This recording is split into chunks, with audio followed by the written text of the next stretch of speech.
The podcast you are listening to of Holmberg's Morning Sickness is brought to you by my friends at Eric's Family Barbecue in Avondale. Meet, mesquite, repeat. Trust me on this one. You've had barbecue before, but you haven't had it this good. Eric's Family Barbecue in Avondale, ericsfamilybbq.com. Eric's Family Barbecue has arrived and is simply the best barbecue in Arizona. Come satisfy your taste buds with meats that are smoked over mesquite wood and sides that are made with fresh ingredients and tons of love. They have the best, juiciest brisket, pulled pork, rib sausage, turkey, or everyone's favorite, the Pitmaster Sampler that includes all the meat and 4 sides, mac and cheese, potato salad, coleslaw, corn, or beans, yum. And for dessert, try some creamy banana pudding, amazing. Eric's Family Barbecue in Avondale. Meat, mesquite, repeat. Make the trip, you won't be sorry. Dine in or take it to go. Go to ericsfamilybbq.com for more info.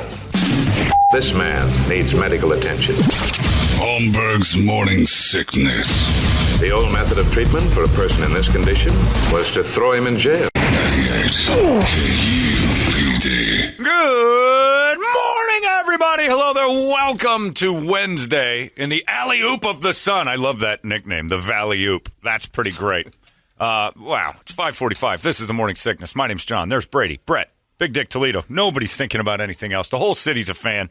That was one of the most spectacular plays in sports I've ever seen.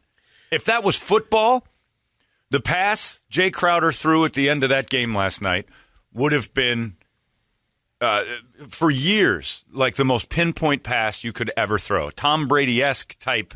Last night, the guy I was sitting with. It was a flashback of Jimmy V storming the court when Lorenzo Charles. Yeah, the fight. Sidney Lowe, yeah. I think, threw up the jump shot. The perfect alley-oop pass. Yeah. This was better. It was because that ball it was designed. It was perfect. Everything, the timing, it was just flat perfect. The guy I was sitting with said, remember when Eli Manning threw that pass in the Super Bowl to Mario Manningham, and it was just that. An inch and a half over one guy's finger and right into Manningham's hands on the sidelines. It was a tenth of an inch going out of bounds. It was a perfect throw. It was the perfect throw-in. And Ayton can get credit for just kind of backstopping that ball in. He had to be in the right place at the right time. The Suns win last night in what was one of the most spectacular things I've ever watched. My jaw dropped. I thought the Homer was on as far as so did I. Calls. What? I don't want to be the Homer fan. I don't like doing that. I don't like blaming refs for anything. But man, if you could blame refs last night, they tried as hard as they could to not only call that game a specific way, but ruin it for the viewer. The last 35 or what was it? The last 22 seconds took 31 minutes. What? The last 0.2 of a second took 18 minutes.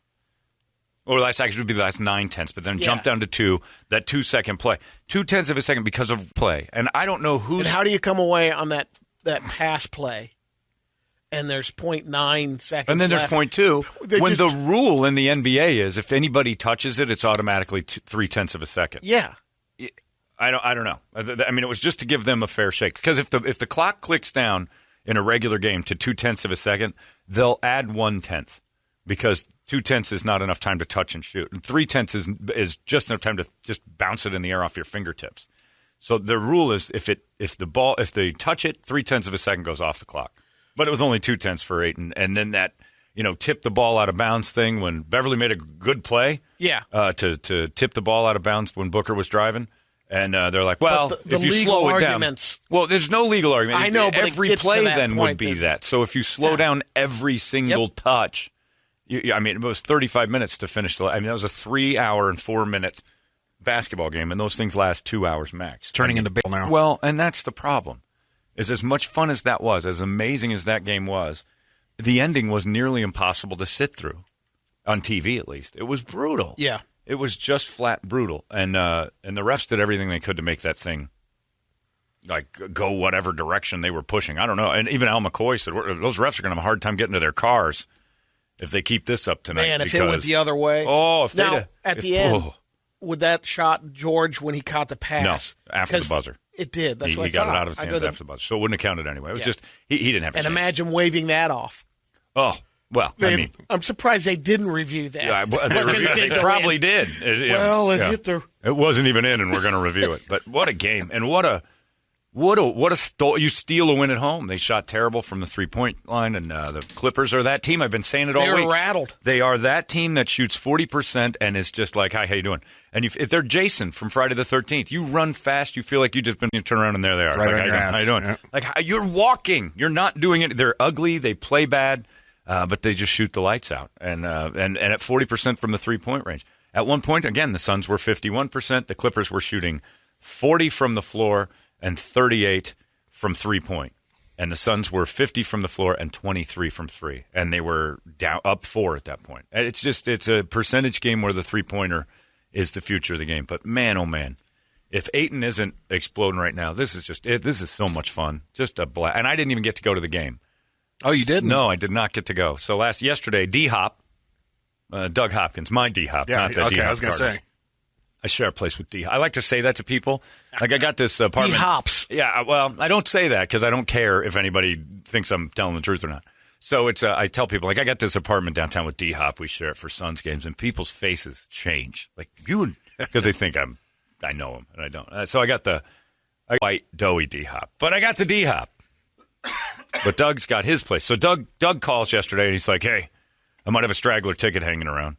So, but I'm not going to be able to get down there till like right before game time. And I'm like, okay. I get another call that says I might have a ticket hanging around. Can you be down there? And I'm like, well, I'll be on standby. I'll be on standby. I was flying standby. So I shoot down to the H&H Ranch, the apartment, and just wait it out. So D-Hop's there, and D-Hop says to me, he goes, hey, company thing, tickets taken. I'm like, oh, all right. So I'm waiting for D-Hop to show up. And I'm at the apartment now. I'm waiting for my next potential thing to happen. It doesn't. But in wanders this, and it was terrible because Doug comes in, and then the guy that went with him is in some sort of adult Make-A-Wish type thing. I don't know what it is, but he's got some pituitary issue where he's only like 4.5 feet tall, and he's kind of a strange, almost gnomish. He's kind of got his name's Sam, and he's kind of got this weird. Like, just kind of, he waddles. Like, he's like somebody, when he walks, it looks like people are pushing him on his left and his right. And he waddles around, he comes in, and he goes, hey, everybody. And I'm like, oh, this is great. And the reason I'm making fun of him is because he's just awful. Oh, you're on the radio? That's still a thing? What, you got 14 listeners? I'm like, you little gnome, I'm going to punch you in the face. So he's like one of the lollipop kids from Wizard of Oz? At first, I felt terrible because Sam was in the apartment before Doug. He goes, yeah, I got a thing for Doug's business where I get to go to the game because I'm probably not going to live much longer. I'm like, oh, geez, that's rough. And he goes, why are you here? You got tickets? And I'm like, no, actually, if you weren't here, I was going to take your ticket. And then Doug comes in, and I'm like, it's good, it's cool. And he goes, why? Now I kind of feel like we've got a doubles ticket situation. I'm like, you're good. You can have it. And then he goes, you want to flip for it? And I started thinking to myself, yeah, what an epic story this would be. Oh, you didn't? You took it. I'm sorry, kid. I hate to break it to you in your last year here, Sam, but I don't know what's wrong with you, but you didn't get to fully grown. Like, I think his mom must have smoked a ton in the womb. He's an adult. I don't know if it was progeria, but it was something weird. And then he got mouthy. So he may be the size of a big trash bag, like a full size 55-gallon drum trash bag. He kind of shaped the same way. Should have flipped him. And I thought I can't do it. But at that point, he hadn't been rude yet. So I was like, yeah, well, if you want to flip for it, I think. And I'm like, no. And then he fell down, like and I'm like, oh, he can't keep his feet very good. It's like life's just beating the tar out of the guy. So the gnome went with Doug, and then he got lost for a little while. And at one point, he said, Doug, can I sit on your shoulder? I can't see the game. And Doug's like, I should have taken you. This guy's a nightmare. But what are you going to do? Sam, I hope you feel better. That was better. a nice thing D-Hop It was did. nice for D-Hop to do. His company put together this thing for, I don't know what adult Make-A-Wish is, but it was that. I mean, the poor guy's not make it. He looks really unhealthy. But, we got to where he was teasing me, so I started to make fun of his maladies, too. And I should have flipped him for it. As I found out later, I should have flipped him for the ticket. But you know what? This will be his last Western Conference Finals. So what do I care at this point if he's that open about it? Good chance for Thursday. Well, he said, we should all fly out to Los Angeles for the next one. I'm like, yeah, we'll stuff you up in the top. Pay for 2 tickets, and we'll get you his carry-on. We'll bag you up. But, yeah, he was adorable. In the end, he ended up being kind of adorable and fun, but I didn't get to go to the game. So then I sat at the H&H Ranch, and I was going to watch the first half and take off and go back, but I got that superstition thing going. Can't leave. So I was like, I can't move. Like, this game's too close. I can't do the leave, and I can't do Miss this. part of it. I've already touched a magic gnome. I don't know if this is like part of the thing. I shook hands with a magic gnome who's got, his life force is leaving the earth soon. And I don't know. Thigh stops getting ready to drop off a big batch of thighs. I wish I could have. I don't know how to. You know what I don't know? Order DoorDash to an apartment. Do I have to go get it? No, they should. No. They should No, bring it up because there. you have to fob up. There's in the elevator. You can't just hit a button. But don't Isn't the door there a guys let them up or concierge? anything? Yeah, but or? I mean, And they would call you and say you have a I suppose delivery. That's I don't what know. happens. I was embarrassed. It's the social anxiety kicked in. I'm like, I don't want to fall apart trying to figure out where this guy is, and so I just ate Kit Kats. There's a bag of Kit Kats, so I ate a bunch, and it was working. So whatever I did worked. It was phenomenal. Mrs. D Hop's supply. D Hop's supply of Kit Kats were still sitting on the table on a plate, like presented. This is pretty. So good. now you have to watch the next game there too now, and eat nothing but Kit Jesus. Kats. And You might be right. We'll get the thigh stop up there. yeah, Yeah, don't do it because I don't know. Like it's all. I didn't eat last night. I was starving. I'm not going to do it. So it was pretty great. And Doug said that Sam guy, he's like, this kid can eat. And I'm like, yeah, he's making up for, he's not going to eat for much longer. So he's probably getting all he can. He was like a pizza and Cinnabon and dots. And Doug was out like a few $1,000. Just Those giant crocodile cookies. It's nothing funnier than watching like a childlike adult with a huge beard. It'd be like if you shrunk an Amish. Remember Shrinky Dinks? Mm-hmm. You've shrunk an Amish and you put it, and then he's just got an IPA and he's all 3 feet 2 of them standing in there just guzzling an IPA, talking about he's not going to be here much longer because of his thing. And everybody's so comfortable with it at that point we're just joking around. It's pretty great.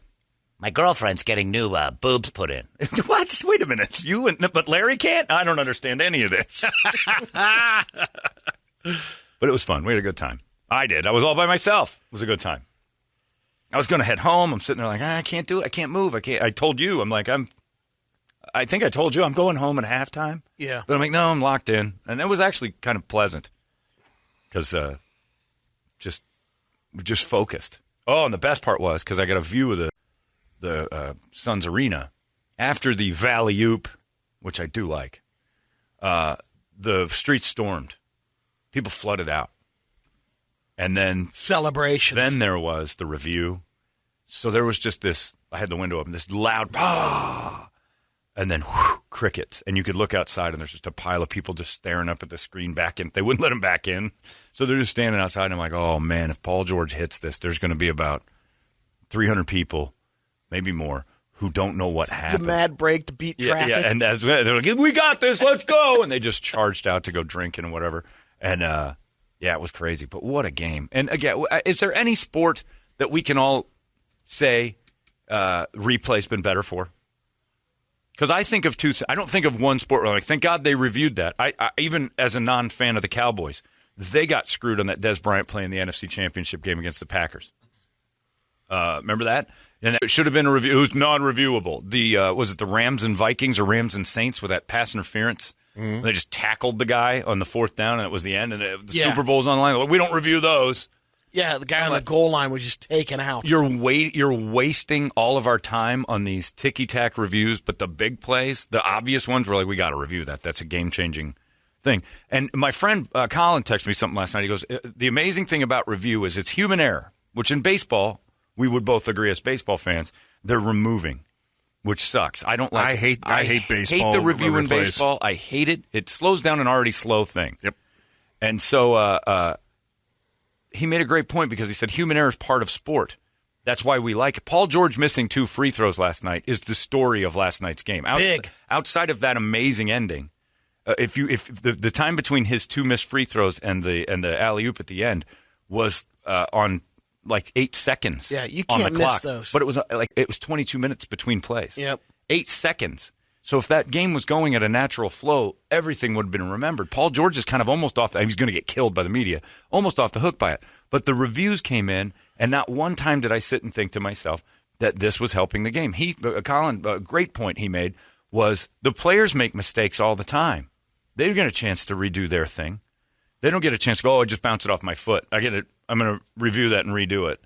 Because the human error element is part of the game. The referees are part of the game. Their human error element is part of the game. But they get a chance to retroactively fix things that they screwed up, which I know fans are like, well, we got to get the calls right. But that's part of the fun of having human beings call the game is they're going to miss a few.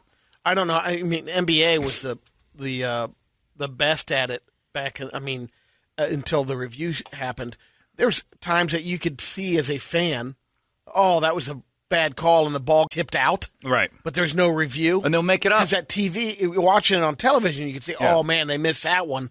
Refs say it in football all the time when they do the mic'd up thing, and they do it in basketball even more. And basketball has a reputation of having fixed games. You see why last night. It looked like they were looking for reasons to change outcomes. Instead of just getting the call right, because that one play where Patrick Beverly pushes the ball out of bounds, and Booker's hand is the last one on it, slowed down into tenths of speed, you're going to see, okay, yeah, whenever somebody – but if you try to steal the ball, the whole purpose is you've disrupted my forward momentum, and that's out on the intention of the rule is if you bounce it away from me, unless I scramble for it and get it on a second bounce, if you just knock it and it goes out of bounds, that's on you. Yep. And that's been that – why is the last 2 minutes reviewable? Well, they look at everything within the last 2 minutes. I'm like, why isn't the rest of the game that important? It doesn't make sense. Call it the exact same way the whole time. I hate review. I hate it in football. I hate it in baseball. There's no business in baseball. Hockey, I can understand because they really only do it for goals, which, it's so fast. It's like, did that go or not? And that is the puck. It's not some guy's finger inching in. Cross the line, trying to block the... They have that weird crease thing or something like that, and that gets a little touchy. But for the most part, it's cut and dry. Basketball, like I hear them all the time on the wired up thing where the ref's like, yeah, I blew that one. I'll get you on the next one. And they give a ticky-tack on the other side to balance it back. And they've been known for that forever. If there's a bad holding call, they'll get a guy for, next time through, they'll bounce back 10 yards the other way if it's decent. But last night's game, 35 minutes to finish the last minute. Well, that was a good thing back in the day with without replay. The next day at the water cooler, just like, did you see that guy? He blew the play. That son of a bitch. It was great. Yeah. Think of the great plays in football history. I mean, as a Steeler fan, the immaculate reception. The most amazing part of that thing was it was the last play of the game, and Franco gets it and goes into the end zone, and the place goes insane. Today, it would have been like, all right, we're going to take a look at this, and it would have been 15 minutes of people standing there waiting to see if they can celebrate. Asking Doug and Sam, Progeria Sam, if they had fun at that last. And he goes, it was tense, but we didn't, we assumed they were trying to put time back on it. What's going on? Yep. Everybody's buzzing, which was probably more fun than watching on TV going, they're trying to steal this. I don't know what they're doing. One guy with his earpiece in. They're reviewing it. Because it's taken out great moments. Gar Heard's shot heard around the world in 76 for the Suns is the Suns' super moment. They reviewed that today to see if it got off in time.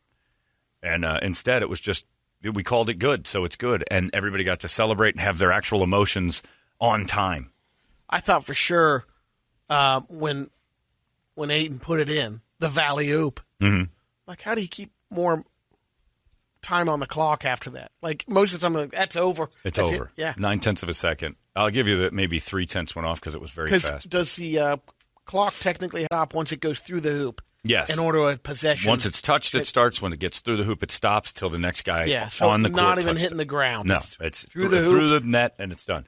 But by an NBA rule, anybody touches it, automatically 0.3 of a second are off the clock. Automatically. So that play took longer than 0.3 of a second. They only made 2. Either way, Suns win up 2-0 without Chris Paul, which is unreal. And Campaign got paid last night. He is a free agent who's trying to make his mark, and he puts 29 on the board. He's going to be the 76ers' new point guard next year, and he is going to make $25 million. That guy he's making a name for himself in these playoffs. Awesome. It was just awesome. And the whole city's going crazy. And it might rain this morning a little bit. Everything's perfect right now. It did cry a little this morning. Yeah, we got a little bit. Did you get a little in East Valley? You guys always get a little. I'll never see rain again because I'm surrounded by the car was filthy. Yeah, well, it just got that dirty. It just piss you off. Yeah. Do you just get pissed on and somebody threw dirt on your car? Bitch. And you got no benefit out of it. No, didn't even turn the sprinklers on. Nope. Well, other than you two bitching, everybody else is happy. Everybody else is having a wonderful time. Somebody said it's good to hear he chose Eric as his guest, Doug Hopkins. No, it wasn't even Eric. Eric's taller and more fully grown than this guy. Compared to Chewy. Chewy's healthier looking. Wow. Yeah. Height? Chewy, what's Chewy? Maybe 3, what'd he tell us, 3'9", 3'8", something like that? Yeah. I think he's about the same. Has a little hat on. He's growing this big, hipster beard. That'd be a good jump ball.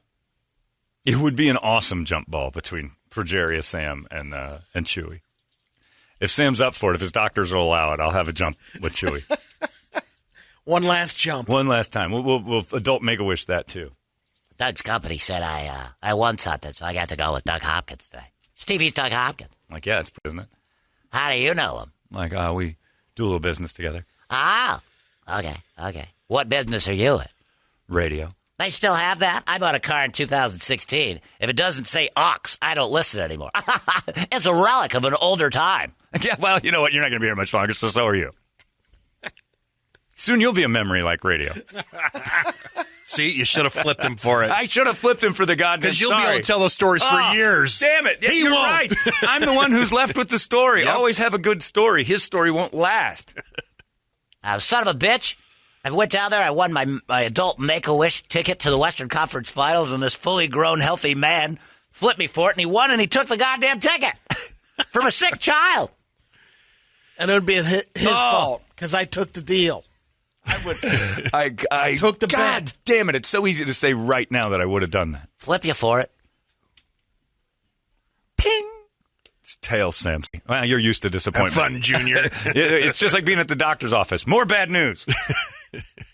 But I sat and watched the game alone. Well, he sat and looked at somebody's ass in the row in front of him. You didn't want to leave Sam alone in that apartment. No, I got him some sort. What do they have? Those sick people vans that take them to their homes. Yeah. That's what I'm saying. He couldn't stick around because he would have. Oh no, we would have ruined that. Right. Yeah, you can't let him stay in there. And then I did at halftime. I did maybe I'll just tug it. And I got halfway through one, and I'm like, there might be cameras in here. I was gonna say, you haven't broken the new pad yet? Not tugging it. No. Oh, I did. Well, yeah, I did that night. Okay. First night. Before Doug walked in shirtless? It was after. And chewed up? It was before. Yeah, before he ruined everything. Maybe Mrs. D-Hop got a good little... D-Hop might have gotten a visual. But it was half-hearted because I was worried about cameras. I was like, I'll give it a tug. I'm like, nah. I'll leave this here. If you get a plate of Kit Kats with a wrapped ribbon on it from her, and they're shaped a certain way on my bed. Nice try. Don't give up. Don't give up. Don't be like Sam.